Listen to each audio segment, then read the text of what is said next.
آله وصحبه وبارك وسلم.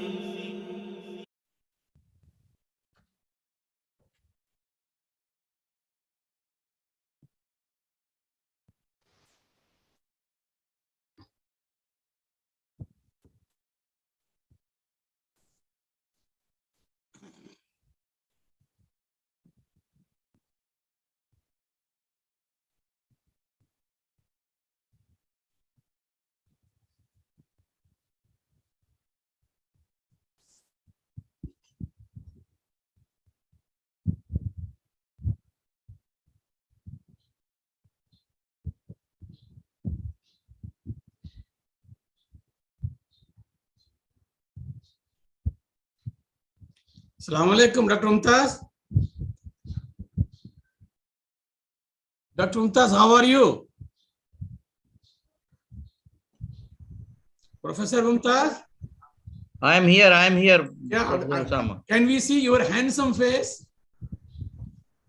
No, okay, fine.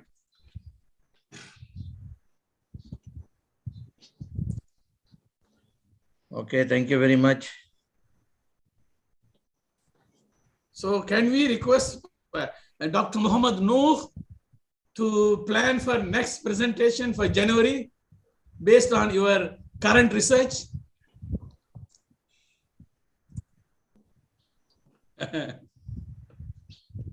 Prof can. Inshallah. Suggest a topic better. You have engaged in so many community engagement activities. Perhaps we can get inspiration from your experience. That can be a winner, inshallah. Inshallah. Thank you, Prof. Yeah, inshallah. If not January, at least February. It's up to you. In January, I'm still waiting because I have requested our respected Prof. Dr. Anis Malik Taha to speak on religious pluralism from the Islamic perspective, but he hasn't given me a consent yet. Waiting for that. Right.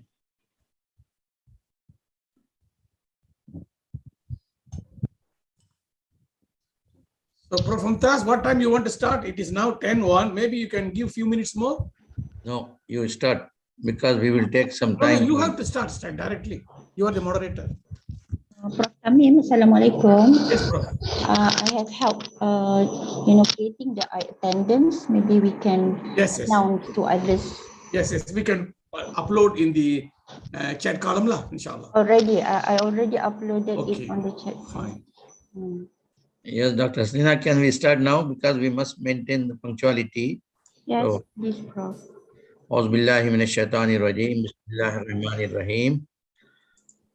Let us start our session.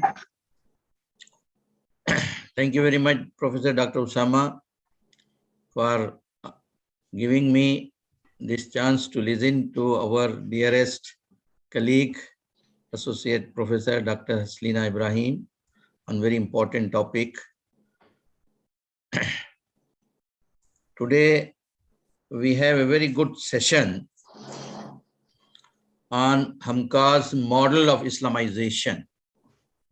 So let us start our session with Surah Fatiha.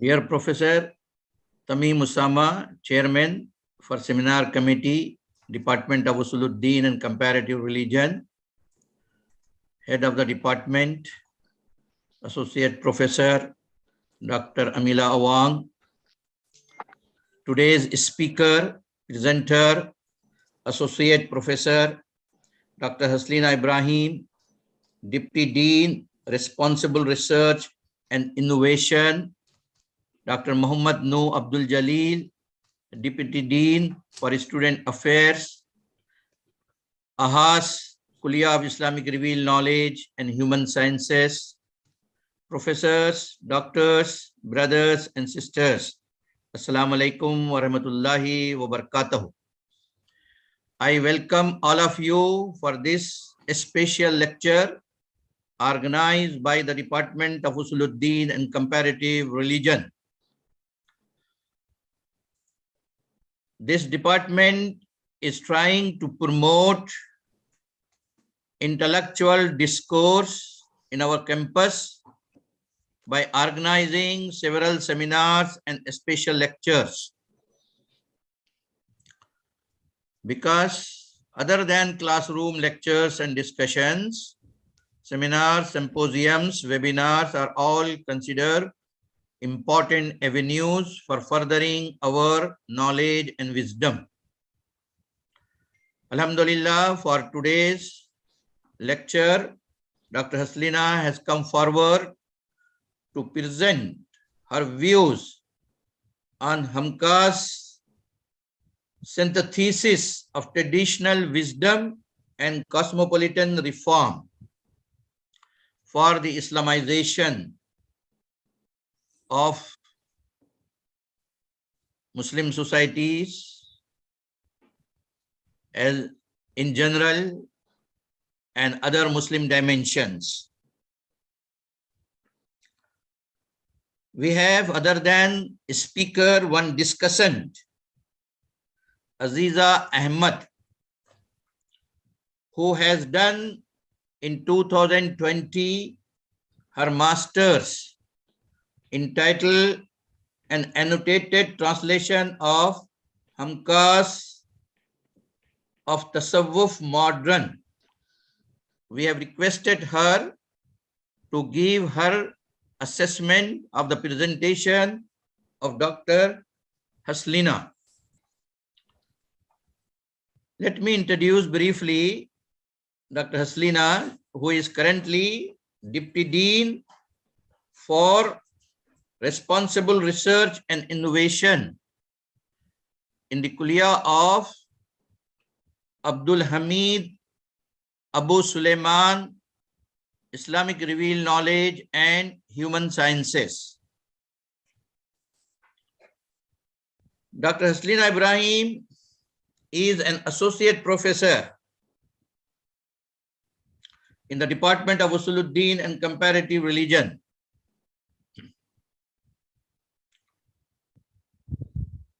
She obtained her MA and PhD in Usuluddin and Comparative Religion from our beloved, prestigious and well-known university, and becoming herself also known by way of contributions in the academic world.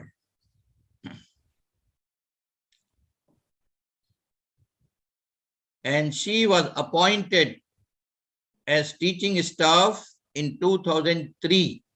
So she has a long period of teaching experience.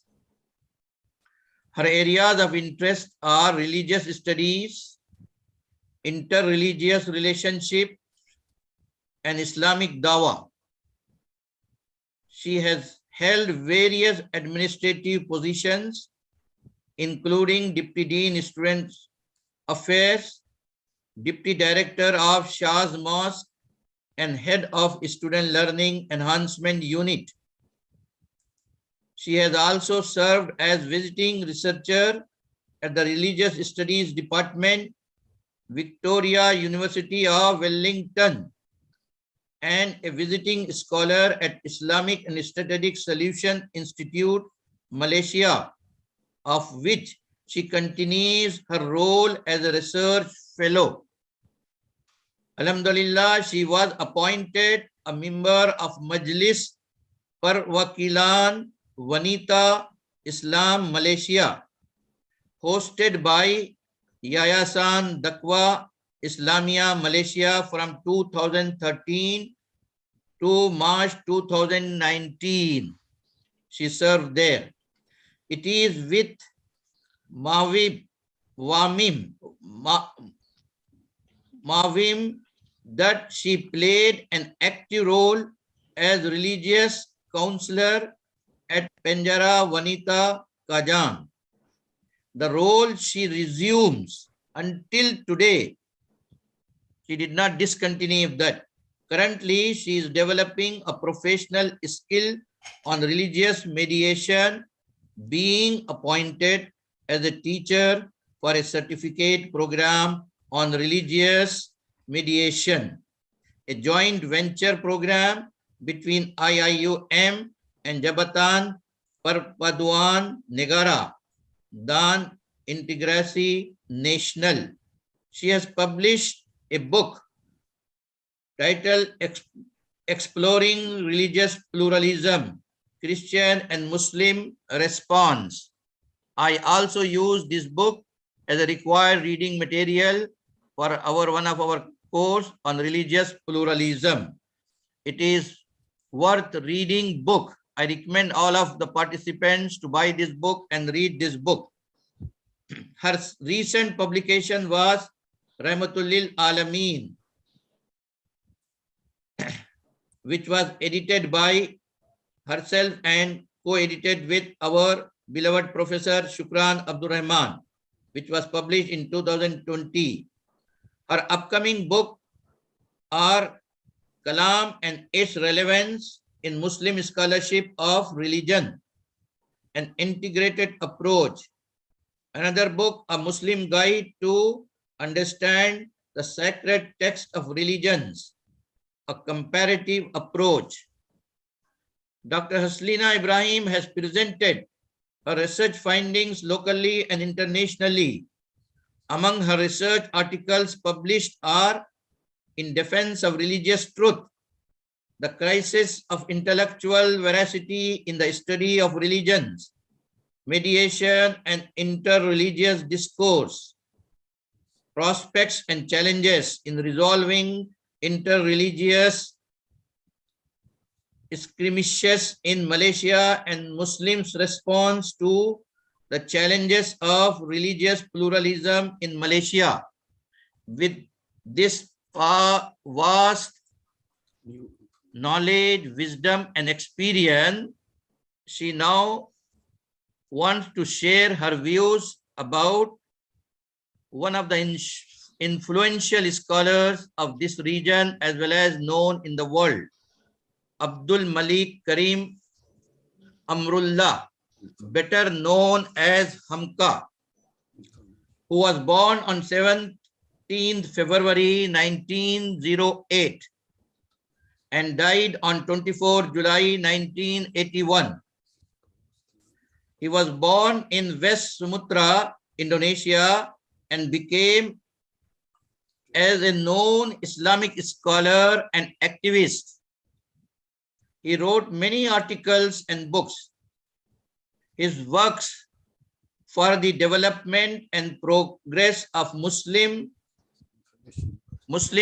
are considered crucial and important. He was a prolific writer. He is also known for his famous, the 30 volumes Quranic commentary. Scholars divided his works in 3 areas, namely politics, education, and literature. He argues for total transformation of Muslims during his lifetime in all his writings and speeches. He is therefore considered as one of the most influential scholars of 20th century. He is also related to the Masyumi Party and Indonesian Ulama Council. I have a question, Dr. Haslina, for you. Did he try to harmonize many streams of Islamic and Western thought as claimed by some scholars? Did he demonstrate the intellectual openness or maintain ijtihadic framework?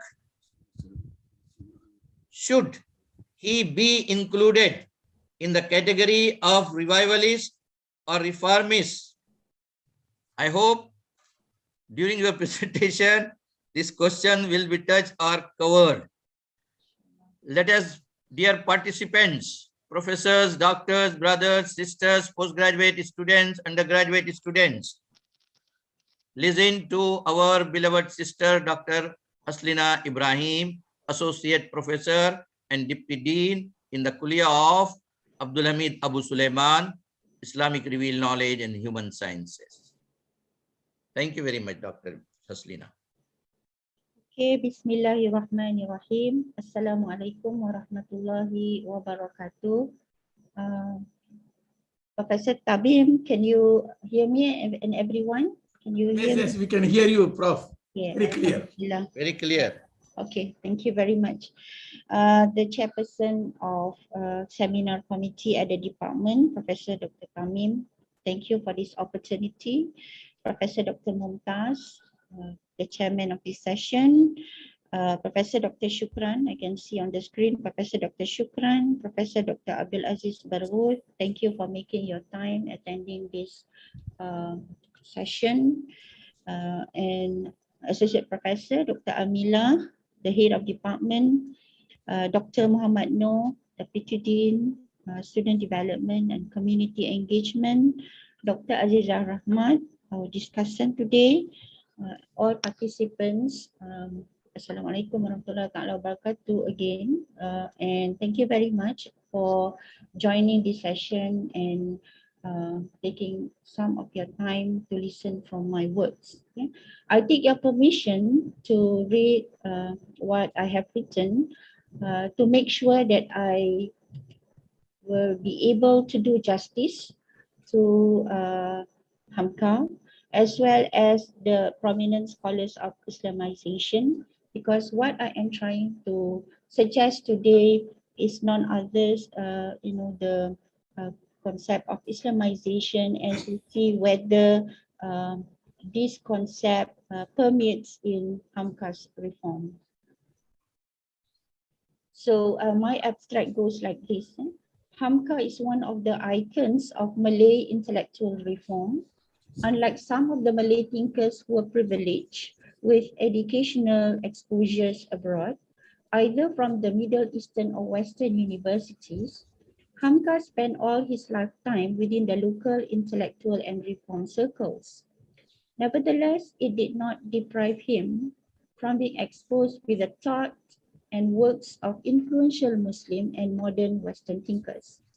As a matter of fact, his scholarly credibility is well presented in a diverse area of specializations ranging from theology, philosophy, Sufism, da'wah, politics, tafsir, education, sociology, and literature. His thinking framework is that of Islamization minus its branding. His intellectual legacies are marked with a synthesis of traditional wisdom and cosmopolitan reform. This paper therefore suggests that Hamka'S reform epitomized an Islamization model that further substantiates the Islamization discourse towards religious values and modern values in the modern world. Introduction. Hamka'S intellectual contribution has been given special attention by scholars who are interested in Malay studies and Islam in Nusantara.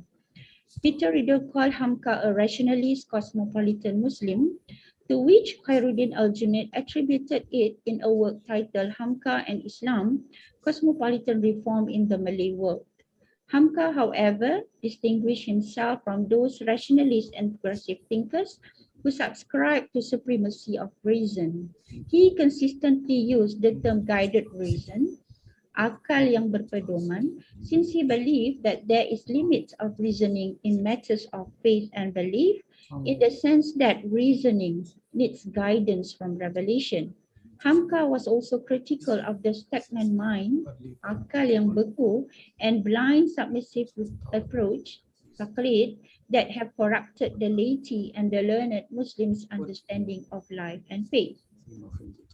Hamka regarded excessive reliance on human reasoning and mind stagnancy as form of extremism. He subscribed to moderation, a position he described as kesederhanaan dalam segala perkara. He defined a moderate Muslim as someone who puts things put things in rightful place, and choose whatever deeds that would lead to goodness. Hamka insisted that Muslims must be moderate in their intentions, objectives, thought, and expression. Hence, he called for the Muslims to nurture in themselves pure intention, to strike a balance between the world and hereafter, and to be truthful in their speech and writings. Hamka also recognized human intellect being one of the functions of the soul. To train the intellect, Hamka urged that one has to get busy seeking knowledge. He exhorted the Muslim to dig into Islamic sciences and to be conversant with modern sciences, but to learn them with the critical mind.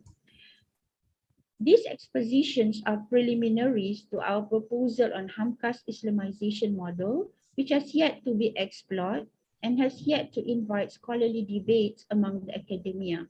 The following discussion would inaugurate such a debate. So I know that I am proposing something that is debatable, and I welcome your perspective on this issue. My next point is Islamization and Hamka'S reform ideas. Islamization is an established discourse rich of meanings and interpretations. It is unfair for me not to discuss the following four prominent proponents of Islamization. Said Muhammad Naqib Al-Attas and Ismail Raji Al-Faruqi were the pioneering intellectuals who engineered the discourse with competing ideas on its framework and meanings. Abdul Hamid Abu Sulaiman and Muhammad Kamal Hassan operationalized the discourse by institutionalizing faculties, departments, and concrete curriculum. A common distinctive feature of these intellectual ventures of Islamization is that they were all responding against secularism. The term Islamization, however, was absent from Hamka glossaries since the discourse developed after his passing. Nevertheless, whether or not Hamka was exposed with the preliminary ideas to the discourse is a potential research inquiry. So for postgraduate students who are still in search of thesis titles, there is an opportunity for you to delve into this research idea. Nevertheless, this article, however, postulates that Hamka'S association with Islamization took a different feature. It is suggested that in comparison to the Muslim reformists who resorted to embark on intellectual reform via Islamization, Hamka, on the other hand, was much focused on operationalizing Islamization within the Indonesian canvas via his reform ideas. Whether or not it was typical Islamization will be examined in this article. The proponents of Islamization and their prominent ideas. I'm writing on this subtitle to examine what are the criteria of Islamization, whether they are prevalent in Hamka'S reform. The two prominent Muslim thinkers are Muhammad Naqib Al-Attas and Ismail Raji Al-Faruqi. The former called for a total rejection of secularism and returning to Islamic intellectual tradition in a grand master plan he called the restoration of adab. To actualize this, Al-Attas conditioned that de-Westernization is mandatory, for it is the only solution to reinstate the role of metaphysics in the epistemology of knowledge. Ismail Raji Al-Faruqi, on the other hand, took a more lenient position. He advocated for the universality of knowledge so long that it is not contradictory to Tawhid. Al-Attas in Islam and secularism diagnosed that the loss of adab has its root in the confusion of knowledge, hence knowledge of the truth. Al-Faruqi, however, in his meta-religion principles, blamed that the loss of morality is the outcome of the absence of Tawhid. Abu Sulaiman expanded the discourse with a sense of self-reflection and criticism. Though he acknowledged that the dichotomy of religious sciences with modern sciences has caused stagnancy in the Muslims' way of thinking, he blamed it to the Muslims too for failing to overcome the Malay syndrome. The backwardness, in his opinion, is not limited to science and technology-based knowledge alone. In fact, it was also due to the failure to harmonize human sciences with religious sciences. Kamal Hassan further complemented the discourse of Islamization when he emphasized that religious sciences need some reforms in the sense that they need to be contemporary and relevant in order to provide solutions to human problems. So Kamal Hassan used several terms to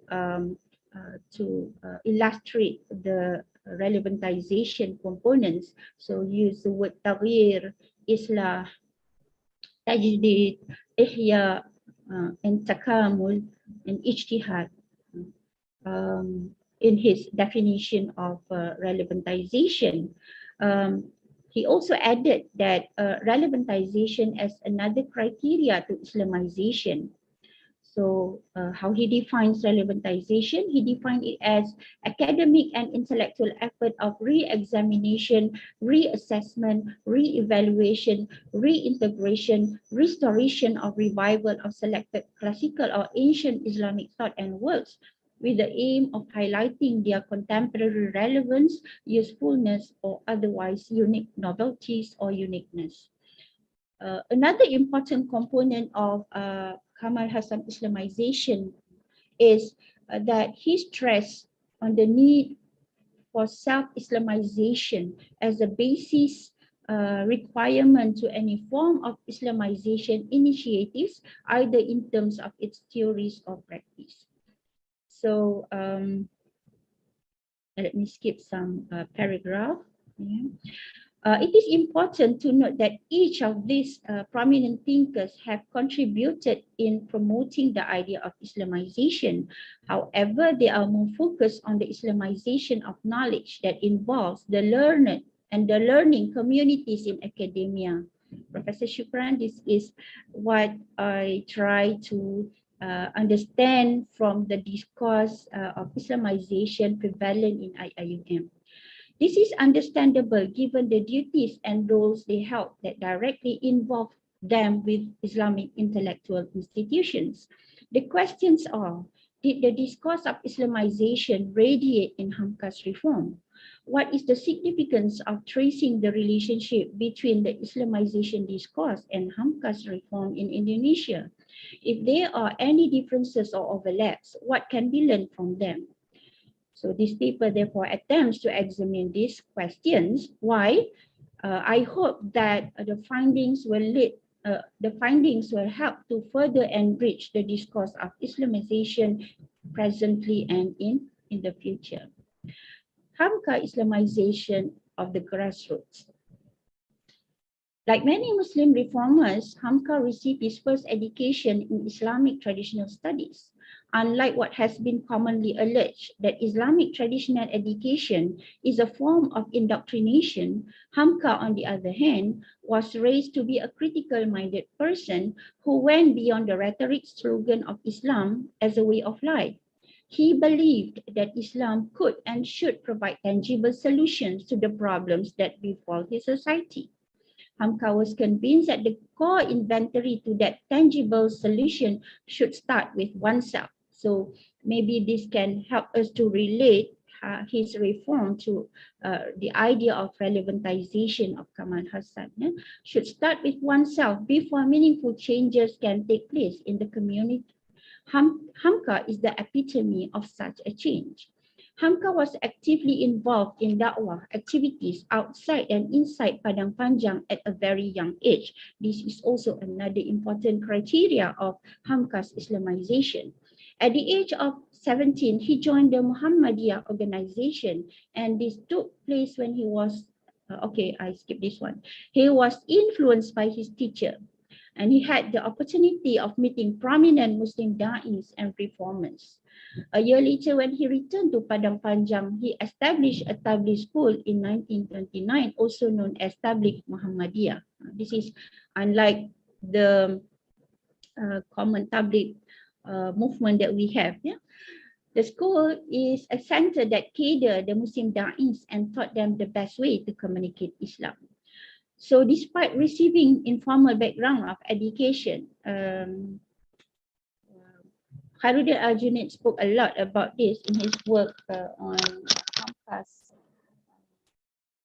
titled Hamka and Islam, Cosmopolitan Reform in the Malay World. Hamka was exposed with most of the influential Muslim thinkers of his time. So I presented their names. He was also well acquainted with the works of modern philosophers, like Immanuel Kant, so on and so forth. One of his most important contributions is Tafsir al-Azhar. No one has doubt about the subtlety of his tafsir and the contribution it has to the Malay world. He wrote the tafsir to fulfill the request made by his students who viewed that his tafsir has addressed the contextual problem faced by the community. So his tafsir is tafsir al-ijtima'i. So there is also another important contribution of Hamka, because he is a prolific and prolific writer. So he writes religious content and social critics for local magazines. Also, he had written creative works, and because of that, his work reached wider audience at the grassroots levels. It is significant to highlight that Hamka'S venture in creative writings distinguish him from other Malay Muslim thinkers and reformers who focus only writing intellectual masterpiece. This made me dream that one day I will write creative writings too. Hamka, on the other hand, left behind writings dedicated to the public as well as the academia. So another important criteria of Hamka'S reform or Islamization reform is that he spoke and wrote to the Muslim laities through his da'wah works. And the public encountered him through his creative writings, watching or listening to his talks on the electronic media. I believe everybody is well aware of his creative works. I don't have to mention them all, but he has started writing as early as in 1938, and the works are still read until today. His social critics ranging from the issues of the position of women, the practice of tradition, especially his critics to Adat Minangkabau. Professor Mumtaz, Adat Minangkabau is local or traditional customs in Indonesia. The problems of khurafat, heritage law, and social discrimination. The filming of his famous novel, Di Bawah Lindungan Kaabah, Tenggelamnya Kapal Van der Wijk, have further surfaced his social critics and the constructive roles of religion to the Muslim laymen who did not have the luxury to enjoying his serious intellectual discourse. Hamka'S close ties with the grassroots, this is also his strength, have paved the way for his reform ideas. Hence, it is understandable why he is called by his father figure, titled Buya, which means father.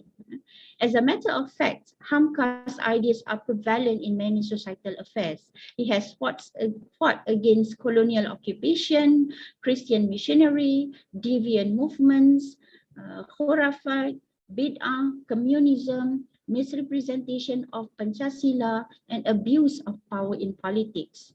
A researcher in praise of Hamka stated that Hamka was not an armchair scholar. He was a writer who just sits in his chair and writes on his desk for a long time, but also an activist who is always connected to the wider community in his era. Now, Hamka and Tasawwuf, this is interesting, and I believe that Dr. Aziza will speak more on this. Fundamental to Hamka'S reform was his call for the Muslims to nurture in themselves pure intentions, strike a balance between the world and hereafter, be truthful in their speech and writings. He developed his ideas of the human soul. That's why he is exposed to Al-Ghazali and Miskawai, that is predisposed to goodness, which is fitra. Diversion against fitra is caused by desires that cause it to slant towards excessiveness. Remember, he was proposing moderation. To restore the soul into its fitra by performing the acts of worship and this is deliberated at best in Hamka'S work on Tasawwuf, mainly Tasawwuf Modern. This is the thesis there is a thesis written by Dr. Azizah Rahman on this work. Tasawwuf in his definition is leaving behind reprehensible character to acquire virtuous character that is cleaning the soul, educating, refining, and leavening the heart to worship Allah, increasing kindness and combating greed and lust that demands for more than it to comfort. If you are familiar with Al-Ghazali and Mr. White, this definition may also struck the bell in yourself. Hamka'S treatment of Tasawwuf is crucial as far as his reform ideas are concerned. He restored Tasawwuf to its original meaning and practices as taught by Prophet Muhammad ﷺ. Hamka filtered Tasawwuf from foreign elements that subdued its purity. Hamka rejected the Orientalist allegation that Tasawwuf is a fusion of Islam with Greek thoughts or other spiritual teachings. He also rejected popular Sufism that promotes blind submission to Sheikh masters, the practice of intercession, and the distorted belief that Sheikh are spiritual guides and the avenue where the greatness and love of Allah can be experienced. In Hamka'S opinion, it is essential for Muslims to subscribe to an authentic spiritual training. In order to do this, Hamka had to counter with a dominant misinterpretation and misrepresentation of Tasawwuf during his time that has been largely associated with Tariqat, no offense, under the guide of sheikhs. He claimed that some of the sheikhs manipulated the Muslim's mind by enforcing respect and loyalty to the sheikh. There has been infusion and amalgamation of indigenous and foreign teachings, and it was challenging to demolish them due to the dogma of respect and loyalty to the sheikh. Some of the sheikh have misled people by persuading them to denounce the world and only to focus on afterlife. Hamka denounced philosophical tasawwuf and the notion of wahdatul wujud of Nur Muhammad or al-Haqiqatul Muhammad. Hamka has also challenged some of the terms that have been distorted by the Sheikh, such as zuhud, qana'ah, and tawakkul. On top of these rejections, he propagated that authentic tasawwuf is tasawwuf without tariqah. This is interesting, and he agreed with Ibn Khaldun, who defined authentic tasawwuf as, I found this definition another interesting thing about his idea of Sufism, because he agreed with Ibn Khaldun, who defined tasawwuf as a branch of Sharia. For those who study tasawwuf, the history of tasawwuf, they are well aware of the clash between the jurists and the Sufis. Yeah, but this is interesting to see how Ibn Khaldun and Hamka agreed that tasawwuf is in fact a branch of Sharia, aim to cleanse the soul, educate and refine emotions, and so on and so forth. In another book he wrote, Tasawwuf, Perkembangan dan Pemuniannya, he referred tasawwuf as a spiritual conscience pioneered by all the prophets. It involves constant inner striving, mujahadah, spiritual practices, riyadah, as the means to achieve higher spiritual situation. So he still used all these terminologies prevalent in mysticism, but he gave them new spirit and interpretation. This, in his opinion, can be comprehended by complying the laws governing rituals and daily conduct and not above and beyond them. Yeah? So explicitly, La tariqah bila syariah. There is no tariqah without syariah, except that Hamka did not invent or introduce tariqah in his appreciation of Sufism. Yeah? He established that spiritual conscience is foundational to Muslims in dealing with his life affairs. So another interesting thing about his observation and treatment of tasawwuf is that he invented the term tasawwuf modern. Yeah? For someone who is familiar, I believe Prof. Mumtaz is familiar with the discourse of modernity. I found it very thought-provoking that he managed to pair between the two terms, tasawwuf and modernity, because many of the modern scholars are not friendly, I would say that, with tasawwuf. Yeah? He invented the term tasawwuf modern that aims towards imbuing in oneself a noble character inside and outside. He also aimed that tasawwuf modern can help to develop Muslim generation that is responding to the reality in order to realize happiness in this world and in hereafter. Therefore, his first book on tasawwuf, that is Tasawwuf Modern, he deliberated the concept of happiness, of sa'adah via tasawwuf. It is important to note that not only Hamka had challenged the dominant idea of tariqah in tasawwuf that makes it too exclusive, he even paired tasawwuf with modernity to advocate the universal dimension of tasawwuf, something that is uncommon among the Muslim reformists or modernists. Hamka refined tasawwuf and brought it to the mainstream and regarded it as foundational to Islamic ethics and morality instead of becoming a perennial discipline enjoyed by limited elites. Next is his Islamization of education.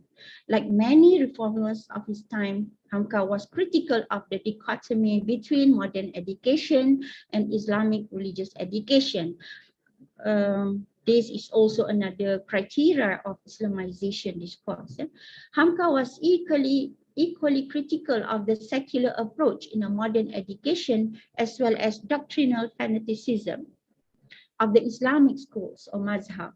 Modern education excluded religion in public affairs, hence limiting religion to faith and devotion. Religious education, on the other hand, was stuck in intra-religious conflicts pertaining to religious rituals and sectarianism. Hamka'S personal experience in education is transpired in his educational reform ideas and actions. Hamka'S reform is based on his philosophical foundation of education that postulates the meaning of education, sources of education, the purpose of education, and the virtues culminating from education. Hamka relates education with Tawheed as foundational. In this regard, Islamic education does not start from a vacuum. Here, the ontological meaning of education is elucidated. In terms of the source of education, Hamka urged the Muslims to open up themselves to sources other than the traditional disciplines of Islam.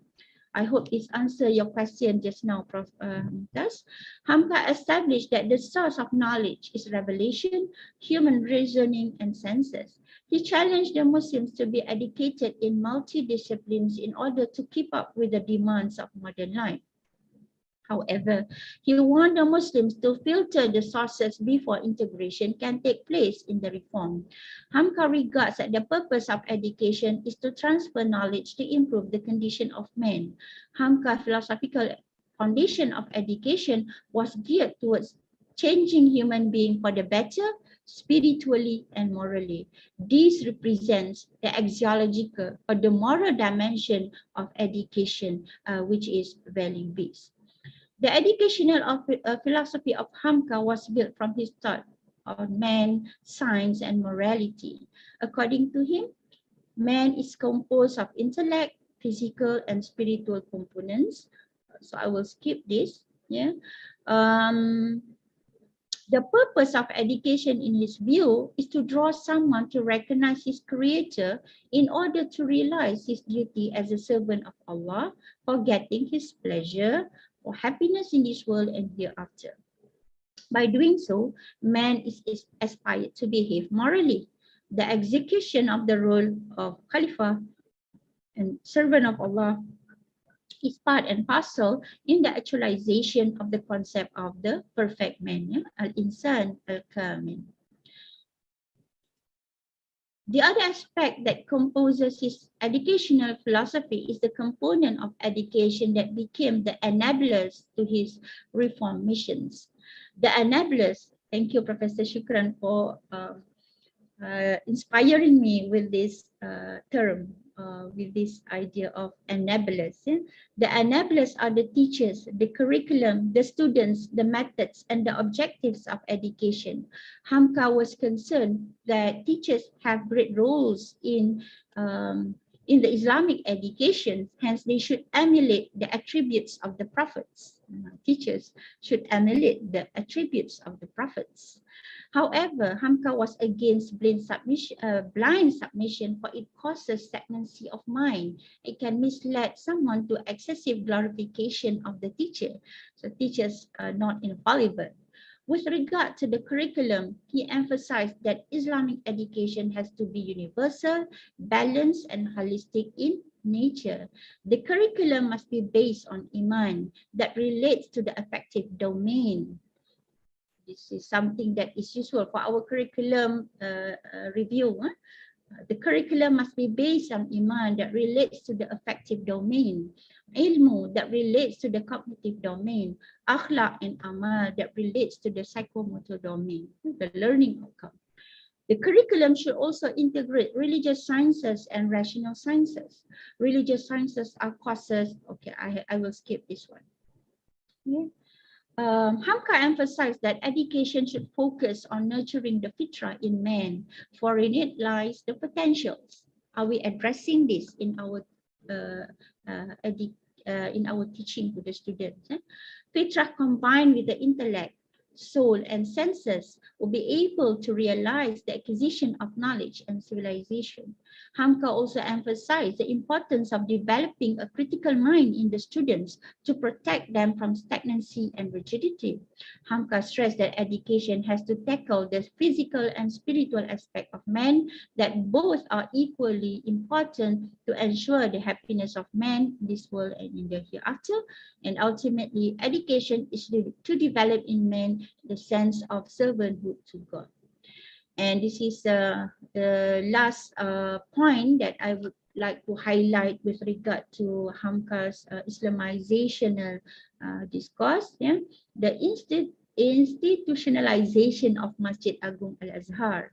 And there is an article that dedicates Hamka'S initiative on this institutionalization work. Yeah? So what did he say? Sabahul Surur brilliantly relate Hamka'S nucleus to reform with the revitalization of the role of mosque in the Muslims community.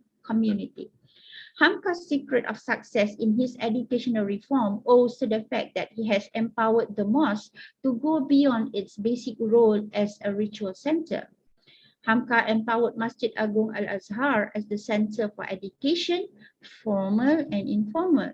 It was reported that initially there was a suggestion from the Masyumi party to establish Yayasan Pesantren Islam. Hamka has been consulted to spearhead its establishment. Hamka, on the other hand, requested for a mosque to be built. There he developed its specific along with its educational function. The establishment of Masjid Agung Al-Azhar in 1953 as an educational center had paved the way for the formation of Yayasan Pesantren Al-Azhar. So he developed the mosque before the Yayasan, an Islamic educational board that supervised the Islamic education in Indonesia. I think this is the role that is expected to be played by centrists in IIUM. Once again, Hamka re-established a Da'wah training center that offered what he regarded as a modern and systematic education. So Hamka is still resume his reform ideas with Da'wah movements and imbued with education. The school aimed to produce graduates who can become teachers in Islamic education and play the roles as da'i. The utmost success of Masjid Agung Al-Azhar is epitomized in the establishment of Universitas Al-Azhar Indonesia in the year 2000, 20 years after his departure. So this is my analysis of his reforms, yeah? What I regard as synthesis of traditional wisdom and cosmopolitan reform. Hamka is well studied outside Indonesia. Yeah, so I will skip this and then I will give the credit to Khairuddin Al-Junaid because his work is an excellent contribution in the study of Hamka as mainstream Muslim thinker. As a graduate, if this can be called loosely, can be used loosely. As a graduate of Pesantren, Hamka was well exposed with the Muslims intellectual scholars. Yeah? His proficiency in Arabic and English was the master key that helped him to unlock the gate of knowledge, even though he had spent only a few months in Mecca and America. So local students, if you never had the opportunity to go to the European universities, America, or in the Middle Eastern countries, don't worry. You can also be as good, or maybe better than Hamka. Yeah? He was inspired and moved by the local Muslim reformers who were active in Da'wah that he became a dedicated Muhammadiyah follower and leader. His father, who was also his teacher, had shaped his thinking style, particularly in the way the latter criticized the distorted understanding of Islam by his fellow Indonesian Muslims. Hamka's close relationship with the grassroots Muslims have enabled him to understand the Malay Indonesian Muslim psyche when it comes to custom and tradition, the influence of tasawwuf, the dominant roles of Islamic traditional studies at the pesantren, and the general attitude towards modern sciences. In other words, Hamka was never far away from his own tradition to qualify him to embark on self-reflection and self-criticism in the spirit of reform, a similar strategy adopted by Abu Sulaiman. Al-Junaid clarified Hamka's reconstruction of Islam in the Malay world and his adoption of ideas and influences from intellectuals and scholars globally represents a cosmopolitan approach to the rich legacy of Islamic knowledge and sciences. Al-Junaid, in fact, regard Hamka as a master synthesizer who melded different Muslims' intellectual traditions, placing radically different thought systems in tension and in a dialogue with one another. So there is dialectical in his reform activities. He added that Hamka's reform is characterized with the spirit of openness towards universal wisdom, moderate and inclusive. Hamka's Islamization model emerged in the way he operationalized his reform to the public Muslims' understanding of spirituality, the thinking framework, the scholarly treatments toward religious and modern sciences, the communication of Islamic teachings, the institutionalization of da'wah to the grassroots, and the institutionalization of the mosque and education. This is in line with definition of Islamization offered by Kamal Hassan, that it is a comprehensive and holistic scope in concept in scope and meaning covering academic and non-academic affairs. So here are the definitions of Islamization in academic and non-academic affairs. I have quoted Kamal Hassan in the IIM policies and guidelines on Islamization. Given this dual venture of Islamization, academic and non-academic, it is realized that they were prevalent in Hamka's reform strategies and implementation. So my conclusion, it would be an exaggeration to label Hamka's reform with Islamization when it is absent in his glossaries. However, it is hard to deny that elements of Islamization are rather typical in his reform. Regardless, it is essential to acknowledge that they are pertinent, indispensable elements of Islamization in his thought and actions. They include the reinforcement of spiritual enhancement, the application of self-criticism and determination for a change, the rectification of worldview and epistemology, communication of Islam to the public and learned communities, and finally, the educational and institutional reform. In comparison to the prominent versions of Islamization offered by Al-Attas, Al-Faruqi, Abu Sulaiman, and Kamal Hassan, Hamka's model of Islamization seems more grounded, as he did not limit his modus operandi to the scholarly group. As a matter of fact, his reform model is well recognized by the people at large and the learned communities, since his ideas and thoughts are accessible to both groups. Perhaps this is the recipe needed to further empower Islamization mission and to ensure its success at present time and in future. So with that, I thank you very much, and I hand over to Professor Mumtaz once again. Assalamualaikum warahmatullahi wabarakatuh. Yes, Professor Mumtaz. Oh, okay, you have problems with your microphone. Now, Professor Mumtaz is muted by the organizer, I think. I So see. can the organizer help us and unmuting him? He did not mute, but the organizer has muted him. With the Zahid Zamri, can you help? Mumtaz, can you click and try? I can unmute myself. You can't do that. Huh? Maybe Prof. Mumtaz can log out and log in Yeah, again. maybe. Okay, thank you very much. You Okay, can thank log you very out and much. log in. Okay, thank you very much. Okay, good. Okay, thank you very much. Thank you very much, Dr. Haslina, for your detailed exposition of the Hamka'S views related to Islamization. I'm thankful to you for enlightening us on this important topic, and we benefited from your presentation.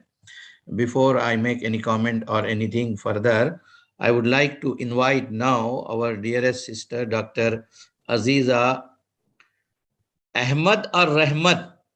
Both Ahmad. spellings are used. Rahmat. So, Dr. Aziza Rahmat is with us now. Inshallah, she did her master's and translated the book which Dr. Haslina referred to in 2022 with an annotated translation of Hamka'S Tasawwuf Modern. So now I invite her to give her assessment on the presentation of Dr. Haslina Ibrahim. Thank you very much. Sister Aziza, now mic is with you. Yeah. Bismillahirrahmanirrahim. Thank you, Dr. Haslina. Assalamualaikum, first of all, to everybody, to all the professors, and thank you, Dr. Haslina, for such a thought-provoking and beautiful presentation on Hamka. Actually, my work, I was a student of ISTAC, and then my work was just on as an annotated translation of Hamka Tasawwuf Modern. So at first, Hamka wrote this book, and for that, for my research, depended on the magazine, a lot on magazine Tasawwuf Pedoman Masyarakat. So let me share the screen. Dr. Haslina, can you withdraw from the screen? Yes, I will. Since I couldn't find the button, I have to withdraw for Okay. go out, and then I will enter. Then only she can enter. Yep. Okay, let me, because I do not know what is happening. I couldn't find. Okay. I want to stop. Now, Dr. Usama asked the organizer to allow everybody to unmute, because after some time would be the question answer session. Yeah. Is it okay now? I have. Yes, Dr. Haslina, okay. Now, Dr. Aziza, you share now your notes. I'll try. Sure. So can we request the technician to unmute all our participants so that they can directly ask questions, please, Brother Zamri? Okay. Thanks. I cannot share the screen. I don't know why. The host has to allow you. Can you? Yes, we can see now. We can see now. So I'm just sharing you what I've done with my research, and Hamka had 180 recorded published work, and I did the translation only one of that is Tasawwuf Modern, and briefly, his background, actually, Hamka was known as Si Malik during his childhood. And then, as Dr. Haslina has explained just now about his background in education background, so I just want to skip to this article that he sent. So Hamka has the habit of writing and reading actually since his childhood, and he never what you call that, part with writing. He loves writing. So when he was during his first Hajj in Makkah, that was in April in 1927, he started writing from Makkah. And Indonesian, they love acronyms. So there he already adopted Hamka, and when the Hajj was in May, that was the first time when he used the acronym Hamka, 18 August 1927, until today. And then what prompted him to what triggered him for the Da'wah movement was his experience, like Dr. Hasina has mentioned just now. Early in 1924, when he was on his rantau in Pekalongan, so he observed the Muhammadiyah was in his 12th year then. He observed the new style of reaching out to the people, to the Da'wah, where everybody can enter the podium, can go on the stage and give Da'wah, even though whether they are of religious or non-religious background. And Hamka, that time, he was only 17 years old. He noticed that the reception of the people were very positive. That the Islamic spirit were alive in that kampung, in that village, as compared to his hometown. I mean, in his home village. So he was very, very affected by the spirit of Da'wah and the propagation of Islam there. And they were based just on this famous hadith, convey my teaching to the people, even if it were a single sentence. So he was really, that experience has really affected him. So, and then his father went back to Sumatra from Java and introduced Muhammadiyah there. So he joined his father at the age of 21. He started joining his father, and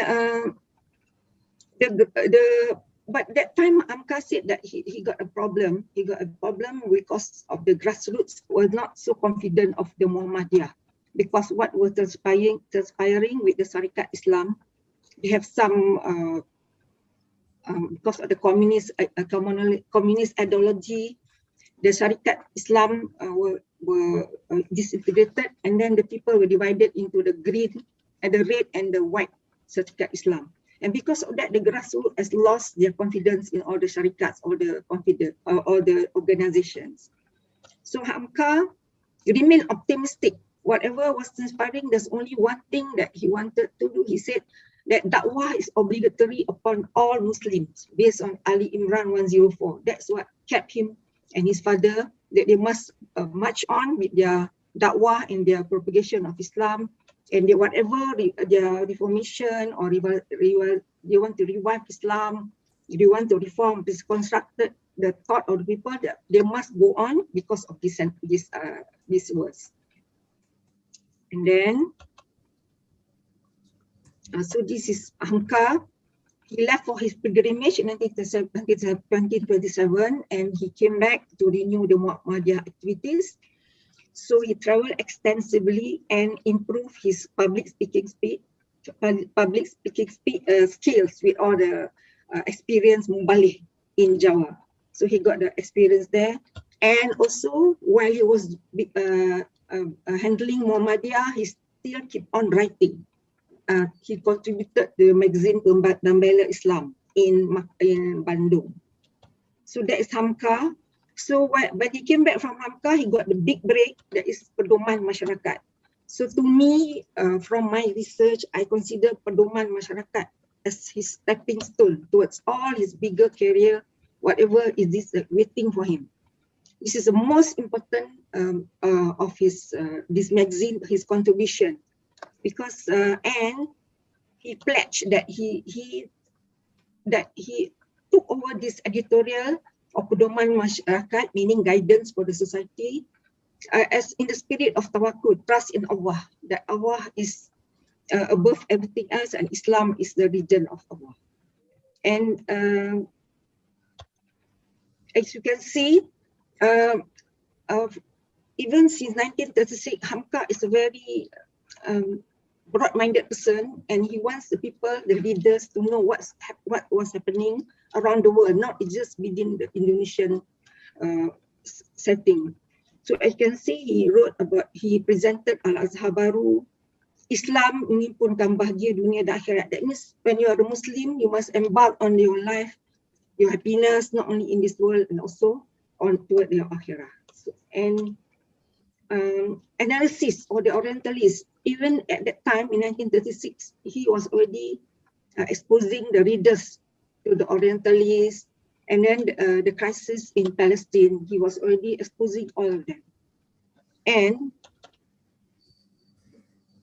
he presented them like foreign news with photos like this in 1930s. So you can imagine what kind of mind of he has the vision for his readers during that time already. And here,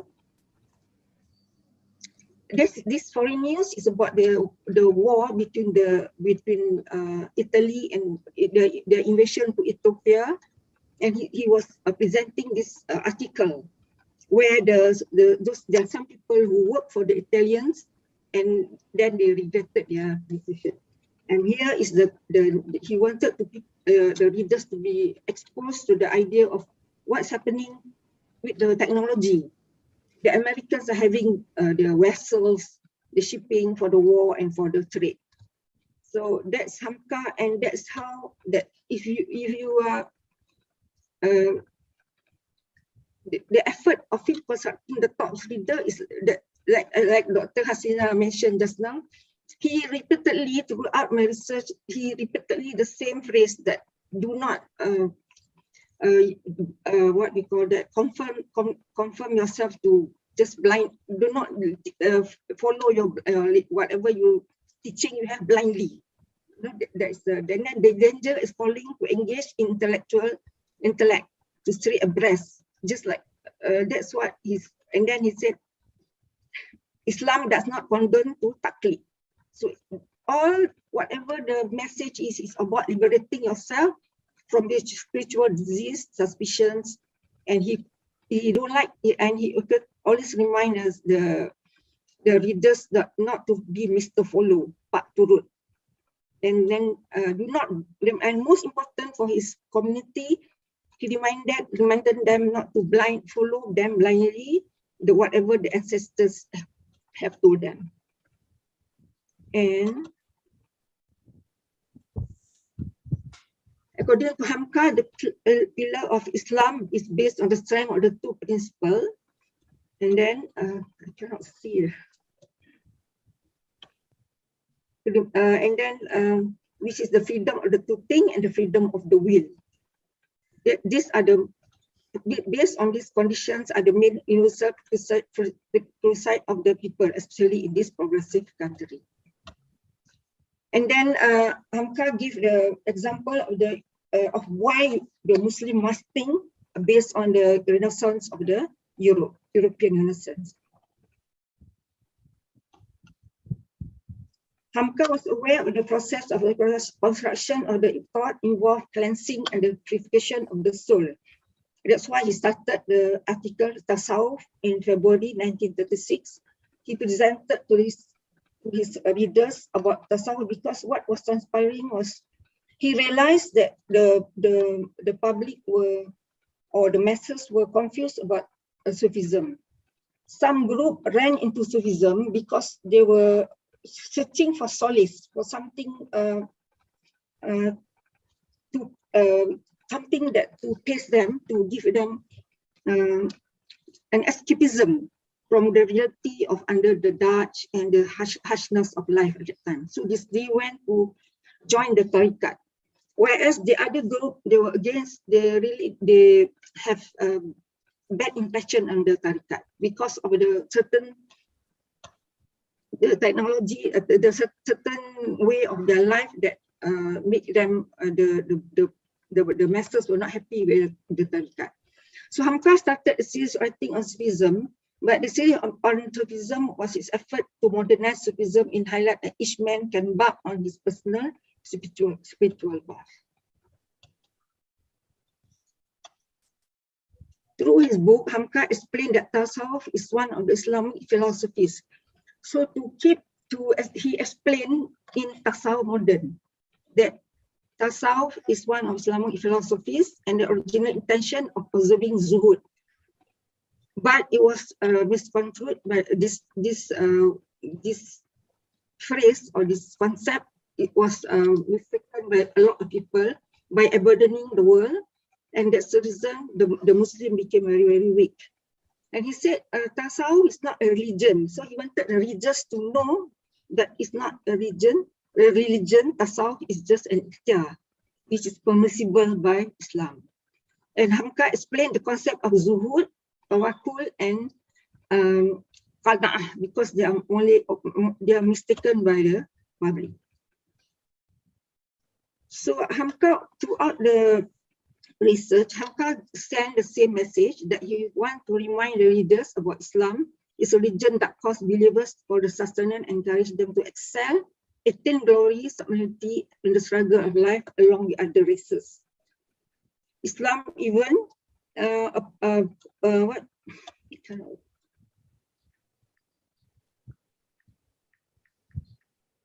Can you move the? So and Hamka emphasized also on justice, which is an honorable moral trait which arises from. So he is very concerned about all these terminologies about leaders being just being just.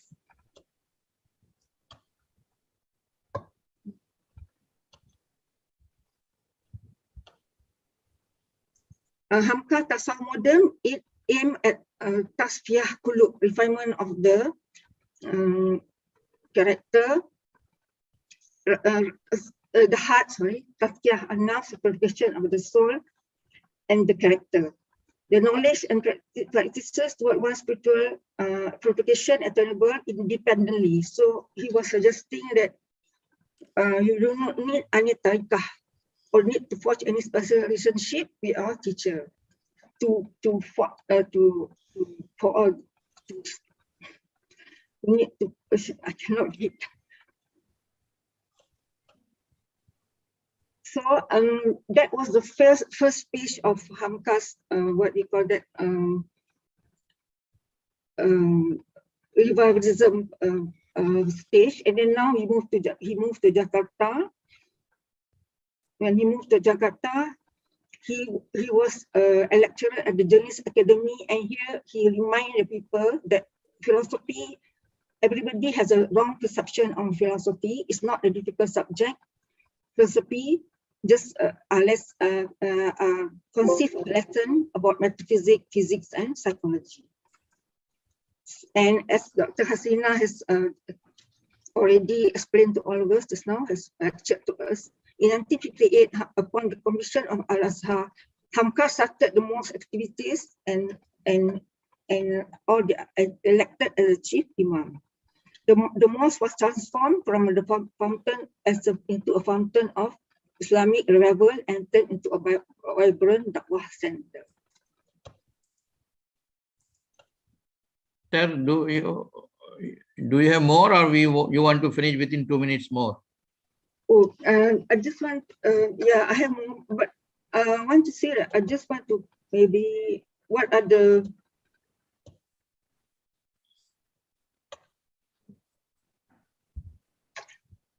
factors that, what are the advantages that Hamka had, or the factors that, the first advantage he had was the fact he was why he was Hamka today as we know. It was because the first advantage that he had was the fact that he was from an outstanding lineage of outstanding Sufis and also ulama. Secondly, he was born in Minangkabau and was raised in a local society, and he was blessed with both the public and speaking writing skills. Thirdly, he had the solid support of the Muhammadiyah missionary. And then the last one was his personality. So the people actually were attracted to his personality among the ulamas, and he was perceived as an open-minded ulama, and he was among the ulamas. And then the woman of ulama station choices. So in his house in Jakarta, he has a special counseling room open to all public, regardless of their social standing. And then Hamka,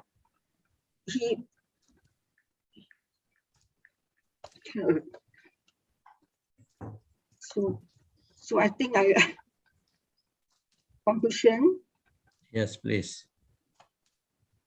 Hamka model Islamization was his effort in the construction of Islam is modern to produce progressive Muslim.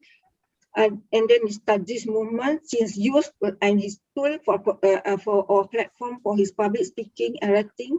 But the fact that he was born in the Minangkabau ascending religious lineage, aided by the Muhammadiyah missionary and his amicable personality.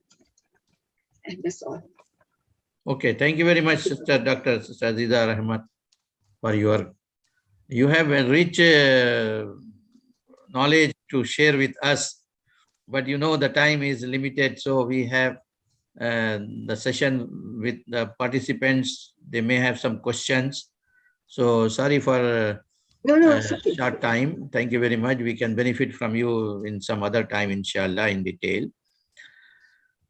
Thank you very much. Can you close your presentation? Okay, thank you very much. Dr. Haslina has given an excellent survey of the views of very influential scholar of our region, Hamka, with regard to the Islamization as a whole and Islamization of knowledge in particular. So now I would like to benefit from our participants. I see very good names here. So instead of taking my own time, I would like to hear from other participants. So now I open the floor for questions and comments, but not more than 1 to 2 minutes. Short questions and short comments. All of you are now welcome. Thank you very much. Assalamu alaikum. Walaikum salam. Professor Hamidullah Marazi from Kashmir. Oh, mashallah, Hamid sir, how are you? Alhamdulillah. Okay, how are you, sir? Professor Hamid has served in Kashmir University as head of the Department of Islamic Studies and the Dean of the Faculty of Social Sciences, and currently also he is serving in other university as a Dean of the Faculty. Okay, you are most welcome, please. Thank you, sir. Very Thank much. you, sir. It was very interesting lecture. Both the lectures were very informative as well.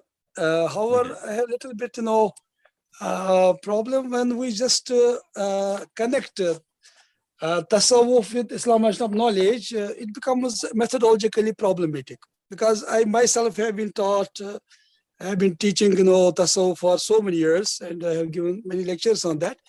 But to connect it with Islamization of knowledge sometimes has its own methodological problems, because Ismail Raji Faruqi, he had laid much emphasis on the basic sources of Islamic religion, that is Quran and Sunnah, and he has not invoked philosophy or tasawwuf in explanation of Islamization of knowledge. So this was his first point. Secondly, that can we always relate Islamization of knowledge with dawah? Because I feel that Islamization of knowledge is basically concerned with education and separate or dissemination of epistemological aspects rather than other practical purposes. So if we just make Islamization of knowledge, so wide, then I think that we may miss the target. So these are two of my observations and questions as well. Thank you very much. Okay, thank you very much. Slina, you want to give answer? Response? Prof, can we collect questions and Yes, then two more questions, please. I got a question, Prof. Yes, thank you very much. I apologize. I didn't listen to the whole thing. I listened to most of it, but I didn't listen to the whole thing. Now, when you discuss about the Islamization of Hamka, you make statements instead of arguments. You don't actually give any specific Islamization that he did. What I mean is Islam is different from Islamization. So I'm interested in how did he integrate Western knowledge, like Ghazali did when he integrated logic, Aristotelian logic inside in the Islamic curriculum. How did Hamka do such? Yes. Can you give Brother, specific examples? Yes, continue, Dr. Hisham. That's the I need specific examples. She doesn't cite any. She cites about reforms, but that's more Islam. That's not Islamization. I want specific examples of what Hamka has done in order to integrate other forms of knowledge inside, and why does he think it's important? Okay, thank you. Okay, thank you very much. Any other question, please? One more question. Hello, Assalamu alaikum. This is Walaikum Muhammad. salam. Yes, brother. Yes, Prof. Muhammad. Appreciation to PM Dr. Azina, as well as Pan Dr. Aziza for their well-presented arguments. But I think a point that we should all draw to ourselves here is that there is difference between IOK, IOHK, or IOWK, and between Professor Hamka'S approach.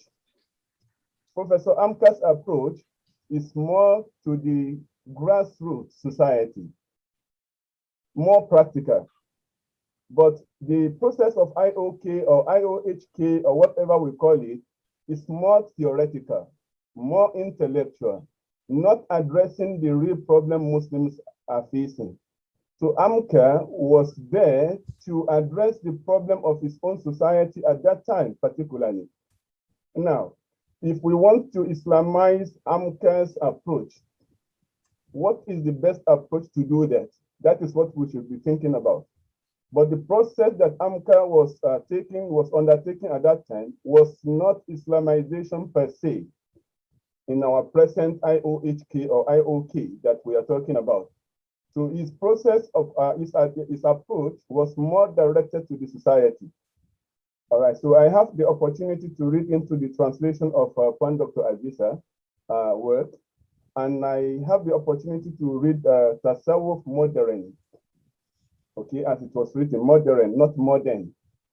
All right, so reading into that book and some Hamka'S work, we will not visit any Islamization of knowledge or Islamization of human knowledge in there. Now, the process that PM Dr. Azlina is proposing now is how to Islamize Hamka'S approach. So that is what I think we should be facing.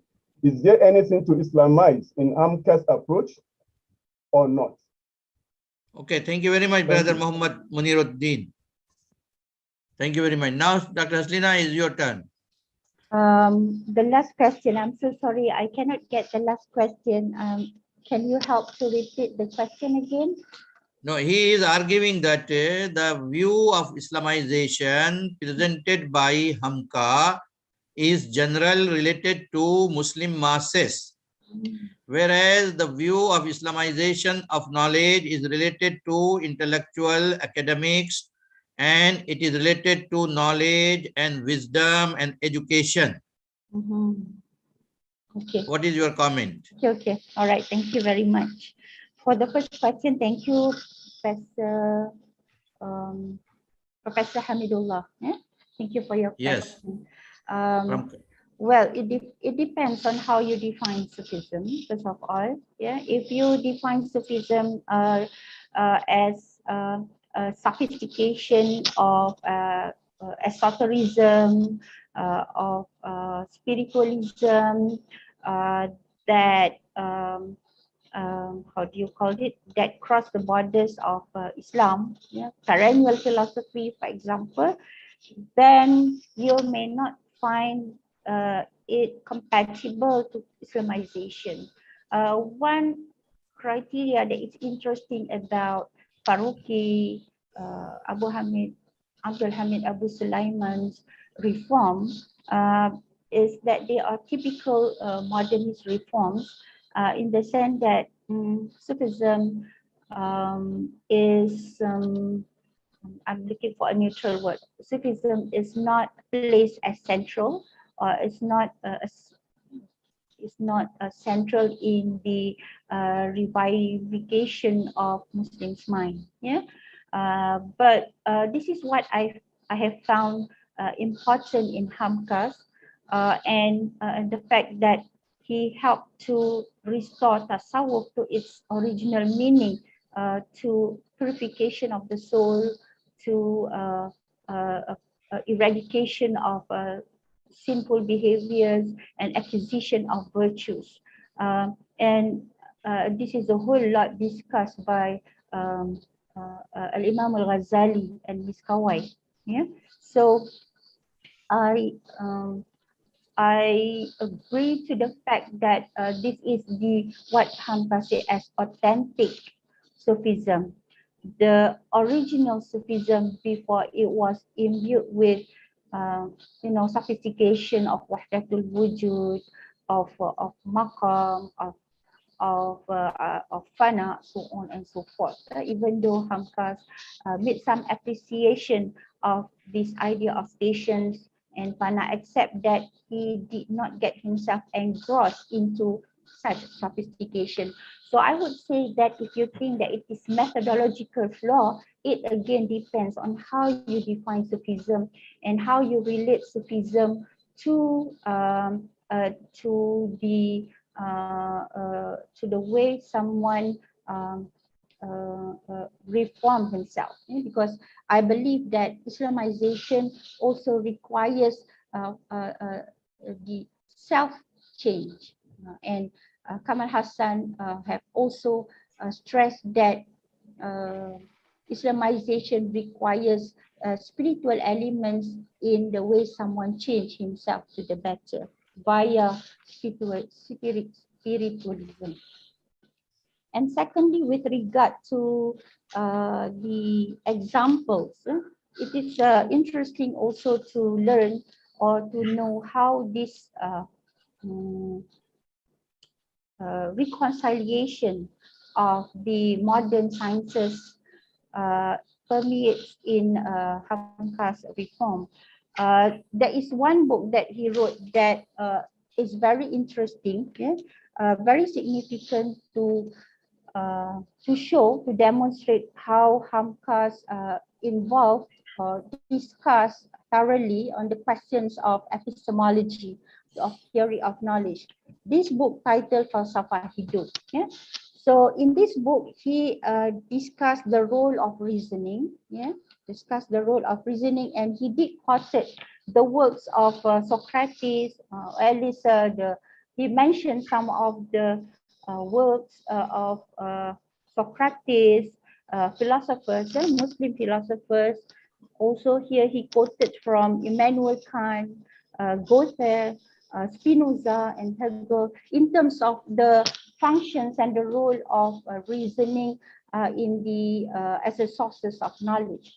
So I would say that this is one of the examples. Of course, there are many other examples, but to quickly respond to your question, I would suggest that Falsafah Hidup of Professor Hamka would be one of the good tangible work that he has written to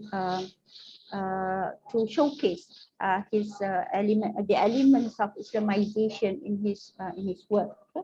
And with regard to the third comment on whether his reform could be considered as Islamization, because Islamization is very much propagated as reforms of intellectuals, reforms in the academia.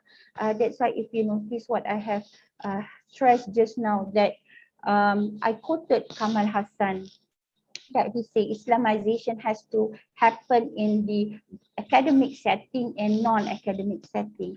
And I highlighted that Hamka has brilliantly adopted Islamization in the non-academic setting as well as the academic setting. Of course, he has good intellectuals writing. He has talked to the intellectuals, to the scholars. He also has visited Malaysia and have very good relationship with the Muslims, with the Malay intellectuals in Malaysia. He was even conferred with, what do you call that, doctorate by UKM. Yeah, but bear in mind that he had very close relationships to the masses, and he's an activist reformer. He go down to the grassroots. Dr. Azizah clearly refined just now how he presented the idea of reforms to the grassroots in terms of presenting them or simplifying them, the modern philosophies, theories, and what the things that happen around the world with simple words to the public. In this way, he educates the public, the masses.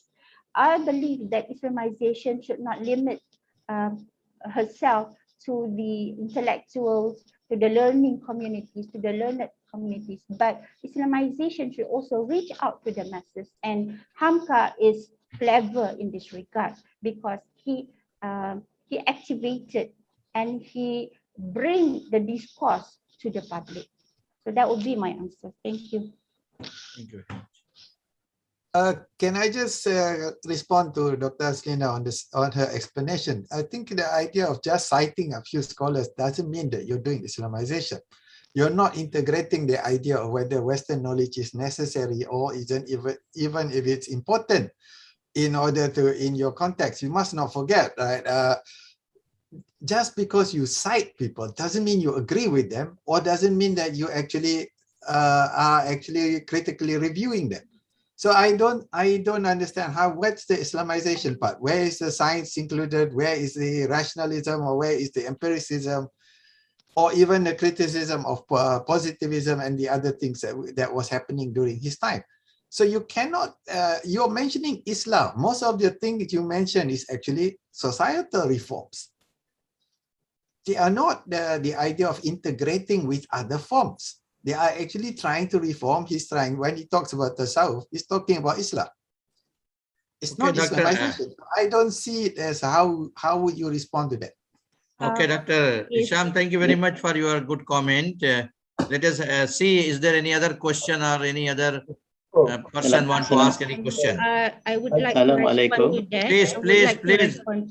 Yeah, Brother Mohyuddin. I would like to respond to that, Prof. Mumtaz. Okay, Dr. Isham, well, perhaps you are right, but I think my idea, the framework of Islamization that I have developed is referred to the IM policies of Islamization, guidelines of Islamizations, and there are a number of scholars, academics who developed that framework, and what you have mentioned also are included in that. So maybe I did not holistically address the Islamization in Hamka'S reform, but there are elements of Islamization in his reform in terms of his the epistemology that he follows and the axiological importance of his reform ideas. All right, thank you. okay, thank you very much. Any other question, please? Assalamu alaikum. Walaikum salam. Yes, Brother Wan Azam, thank you very much. My questions is about the terminology that used by Hamka to connote all these Islamization or integrations. Perhaps there is a terminology that used, or phrase used by Hamka to implies all these efforts. So that number two is that is there any influence of another influential prominent Malay thinkers during that time, if I'm not mistaken, Zainal Abidin Ahmad, who championing the effort of integration of knowledge, integration of religious sciences, and also modern sciences or intellectual sciences. And I think Sister Aziza perhaps know this because when Zaba was comforted with the term Pandita, yeah, it is the Sanskrit word Pandita, meaning that a learned man in Malay society.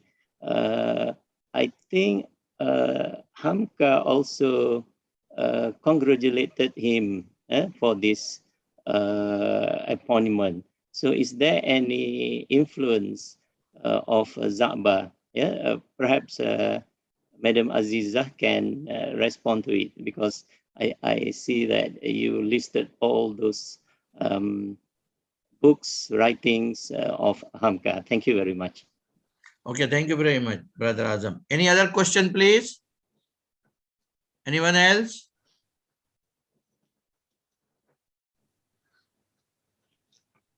Yes, Brother Muniruddin, you have any quick question? If you have any question, please, you can say. Yes, Prof. I think just buttressing Dr. Aisham Pahawan's case, I think PM Dr. Azlina would agree with me that the process of Islamization of knowledge that we have now has not reached this stage when Professor Hamka was alive. So it had to start from somewhere, and before for it to have reached this particular stage. So Dr. Haisham was trying to locate the elements of the current contemporary Islamization of human knowledge in Professor Hamka'S about almost years ago, decades ago. So we are not going to find that, Dr. Haisham. We are not going to find that, definitely. So I think what PM Dr. Azlina would agree in doing is that merging the two eras of Hamka and our contemporary eras together. So what are the elements of IOK that we had at that time, and what are those that we have now? So how do we merge the two together? I think that is a good way to reconcile the two. Thank you, Prof. Okay, thank you very much. Okay, thank you very much. Dr. Haslina, your turn, please. All right. So, Dr. Wanazam, I'm not. It is not in my coverage of his link with Zaba. So I'm so sorry, I cannot relate to your question. I can answer to that question. And with regard to the terminologies, the phrases that he used to expound his reform ideas, well, maybe Dr. Aziza can help me in this one. But in my articles, I have highlighted some of the terms that he consistently used in his works, like, for example, kesederhanaan, guided reason, akal yang berpedoman, and when he said that he was against the stagnancy in mind, and I think that's among the terms that I can recall as of now. Yeah. So if there is specific term that he used in replacement, or that may,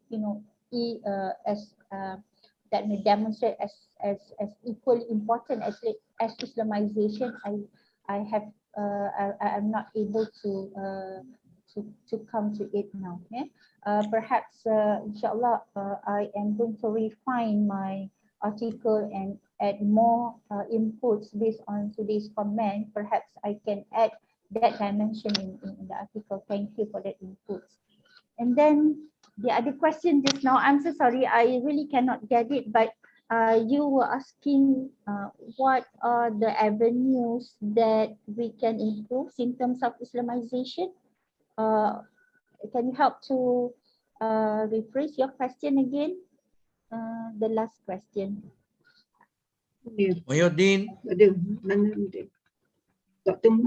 Can you make it simplified so it is easy for me to know what actually you are asking? Muniruddin, can you help her? I think it was not a question per se. It was rather a suggestion Okay. to find a way to bridge the gap between Hamka'S Islamization of knowledge and our contemporary process of Islamization of knowledge. Thank you for that. Okay.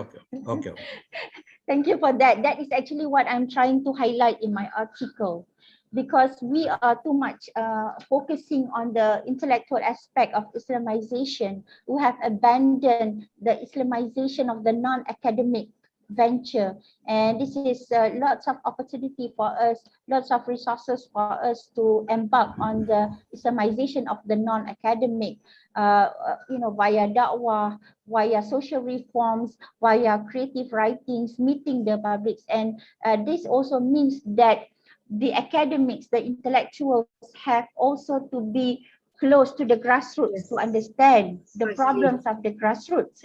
And therefore today, if you can relate with what we are bringing in this kuliah and also in the university, the engagement with the communities in order to learn from themselves, learn from the communities, and also the communities to learn from us. This provides us vast opportunities for empirical experiences, for empirical data, for us to bring tangible solutions to the problems of the people, just like what Hamka did. You are correct. Yes, please, Dr. Aziza, if you want to add. No, Yes, please, Hamka- Sister Aziza, take your time shortly and give short answer, please. No, Hamka, when he wrote, he responded to his environment. He wrote according to what the public wants, actually. So actually, Tasawwuf Modern, he wrote because he observed that the people, they were in need of some spiritual, what do you call that? Guidance. But not only guidance, like something, because they were under the very, very harsh condition at that time. That's why he wrote that.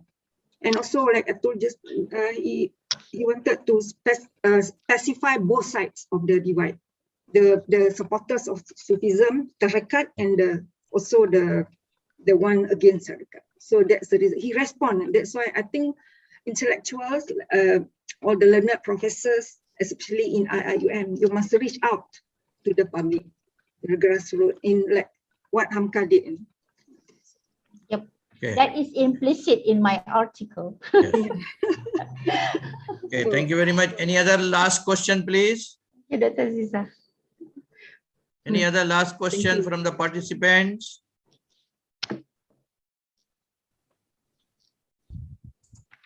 Yes, dear participants, from any sister? Well, if I can just request, Prof.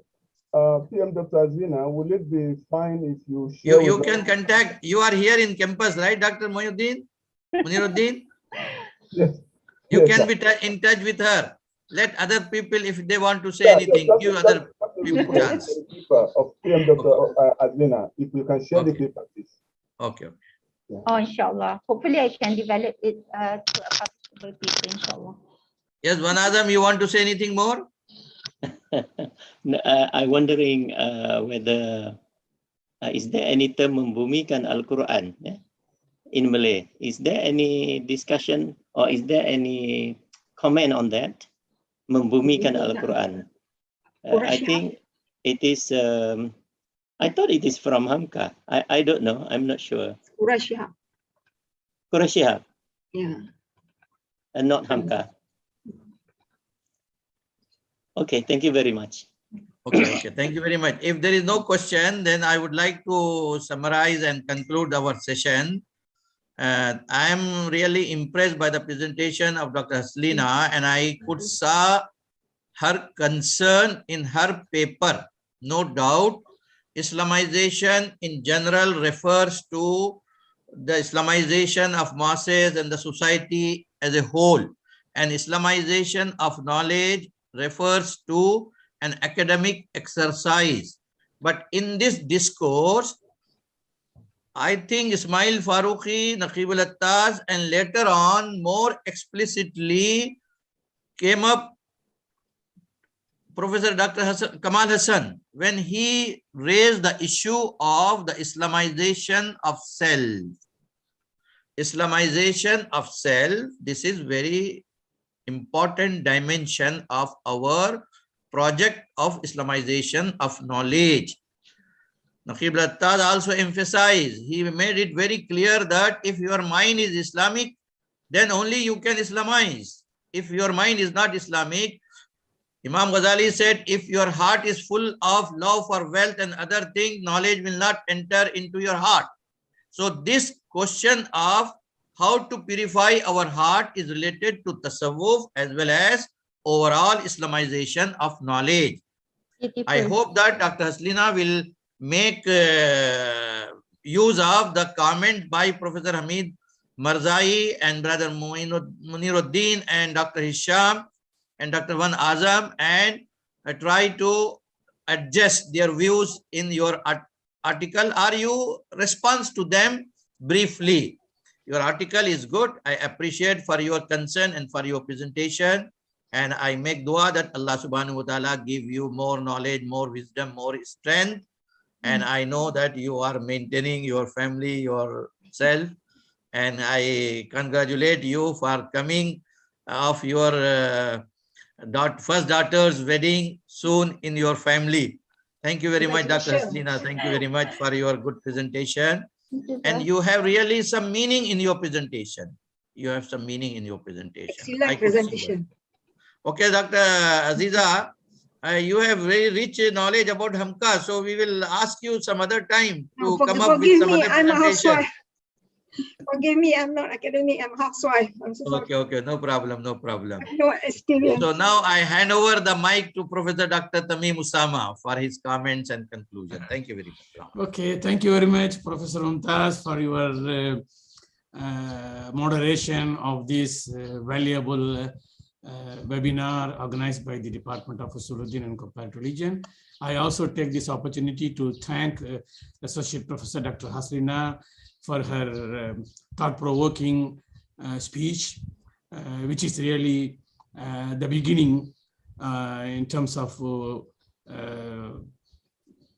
exhibiting Hamka as one of the proponents of Islamization of knowledge in a different context. I also thank Sister Dr. Aziza Rahmat, who has been kind enough to accept our invitation, although in the beginning she was a bit reluctant, but Alhamdulillah, finally she made it, and her presentation also was equally thought-provoking.